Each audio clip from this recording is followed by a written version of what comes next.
नमस्कार। ये एक ज़रूरी गाइड है, खासतौर पर गवर्नमेंट मेडिकल कॉलेज के एंटी रैगिंग स्क्वाड के मेंबर्स के लिए।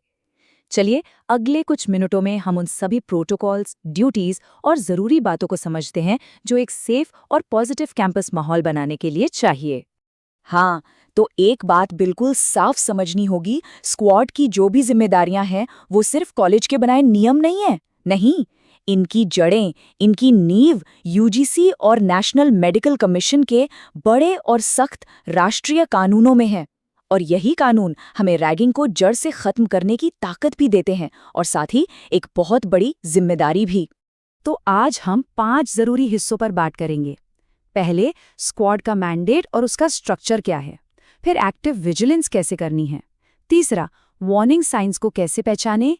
चौथा, किसी इंसिडेंट पर कैसे रिस्पॉन्ड करना है। और आखिर में डॉक्यूमेंटेशन और रिपोर्टिंग।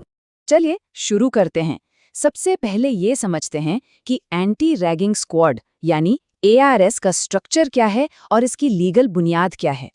देखिए, एआरएस कोई टेम्पररी कमिटी नहीं है, ये एक प्रॉपर फॉर्मल टीम है। इसमें 4 मेंबर्स होते हैं, फैकल्टी और सीनियर रेजिडेंट्स। हर टीम का एक इंचार्ज होता है और ड्यूटी वो वीकली रोटेशन पर चलती है। और हाँ, सबसे ज़रूरी बात, डेली मॉनिटरिंग और रिपोर्टिंग ये बिल्कुल मैंडेटरी है, इसमें कोई कोताही नहीं चलेगी। ये बात हमेशा ध्यान में रखनी है कि स्क्वाड जो भी एक्शन लेता है उसके पीछे एक ठोस कानूनी वजह है। ये पावर हमें यूजीसी और नेशनल मेडिकल कमीशन के रेगुलेशन से मिलती है, जो खास तौर पर रैगिंग को रोकने के लिए ही बने हैं। ठीक है, तो अब जब टीम का स्ट्रक्चर और उसके अधिकार साफ हैं, तो अब बात करते हैं जमीनी हकीकत की। मतलब स्क्वाड का असल काम क्या है, प्रोएक्टिव और लगातार सतर्क रहना। तो स्क्वाड को कहाँ-कहाँ नजर रखनी है? कुछ जगहें बहुत क्रिटिकल हैं, जहां रेगुलर और सरप्राइज चेक्स करने ही करने हैं, जैसे कि हॉस्टल, बोर्डिंग एरिया, प्लेग्राउंड और ट्रांसपोर्ट वगैरह, क्योंकि यही वो जगह हैं जहां रैगिंग होने का खतरा सबसे ज्यादा होता है। और एक बात, सरप्राइज चेक्स का असली मतलब ही यही है कि वो बिल्कुल अनप्रिडिक्टेबल हों। मतलब कोई फिक्स टाइमिंग नहीं, कभी देर रात को तो कभी बिल्कुल सुबह सुबह। ऐसे अजीब वक्त पर किए गए चेक्स ही सबसे असरदार होते हैं, क्योंकि रैगिंग की ज्यादातर घटनाएं नॉर्मल कॉलेज टाइमिंग के बाद ही होती हैं। लेकिन क्या सिर्फ गश्त लगाना ही काफी है? नहीं। अब सवाल ये उठता है कि जो चीजें साफ साफ नहीं दिखती, उन छिपे हुए संकेतों को कैसे पकड़ा जाए। बिल्कुल, यही तो असली चुनौती है।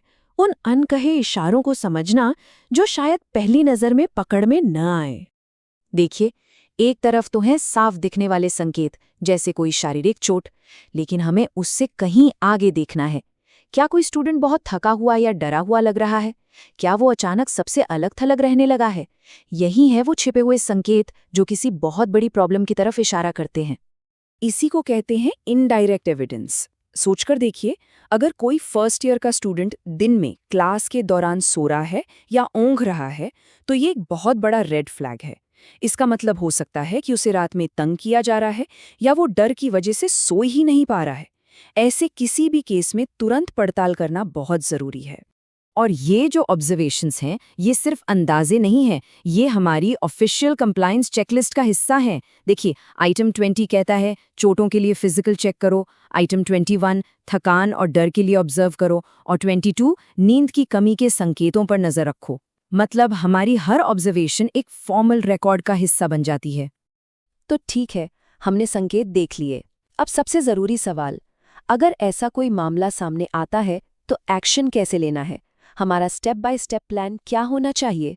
जैसे ही कोई घटना या संकेत मिले, तुरंत इस 4 स्टेप प्रोटोकॉल को फॉलो करना है। नंबर 1, ऑन द स्पॉट जाकर पूछताछ करें।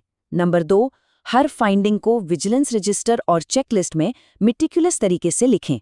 नंबर 3, मामले को तुरंत एंटी रैगिंग कमेटी और इंस्टीट्यूट के हेड तक पहुंचाएं।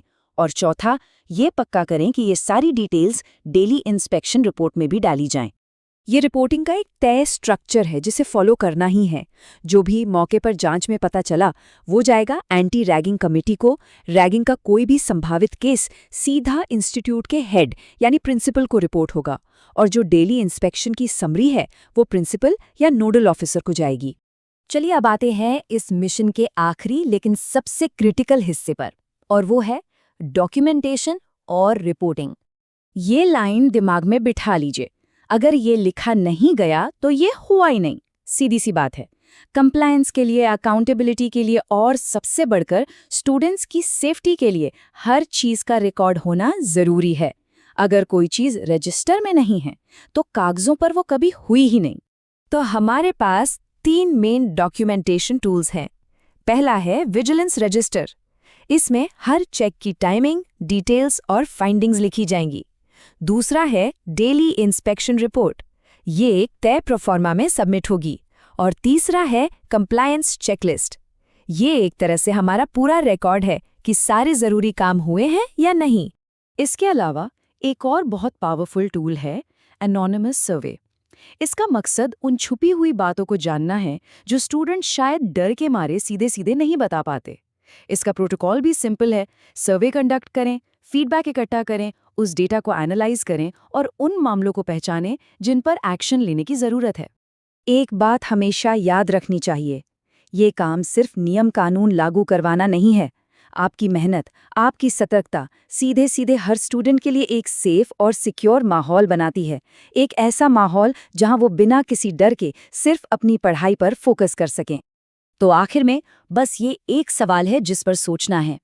क्या हमारी आज की विजिलेंस एक सेफ कल बना रही है? हमारा काम सिर्फ आज की प्रॉब्लम सॉल्व करना नहीं है, बल्कि एक ऐसा कल्चर बनाना है जहां कल ऐसी कोई प्रॉब्लम हो ही ना। हमारी आज की सतर्कता ही कल का सुरक्षित भविष्य है।